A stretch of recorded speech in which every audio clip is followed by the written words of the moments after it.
खापरखेडा पोलिसांनी इसापूर येथील कन्हान नदीपात्रात अवैध रेती उत्खननाविरोधात कारवाई करत ट्रॅक्टर, ट्रॉली आणि रेतीसह 4,08,000 रुपयांचा मुद्देमाल जप्त केला। या प्रकरणी राजू नारायण काकडे राहणार वेलतूर तालुका सावनेर याच्या विरोधात गुन्हा दाखल करण्यात आला आहे। पहाटे छापा टाकला असता आरोपी पोलिसांना पाहून ट्रॅक्टर, ट्रॉली घटनास्थळी सोडून फरार झाला।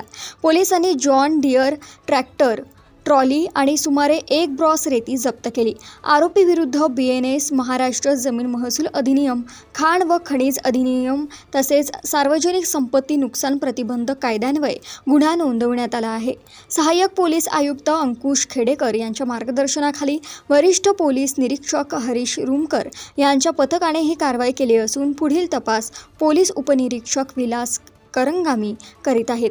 दरम्यान सावनेर तालुक्यातील कन्हान नदीपात्रात अवैध रेती उत्खननाचे प्रकार सातत्याने घडत असताना महसूल विभागाच्या भूमिकेवर नागरिकांनी प्रश्नचिन्ह उपस्थित केले आहे।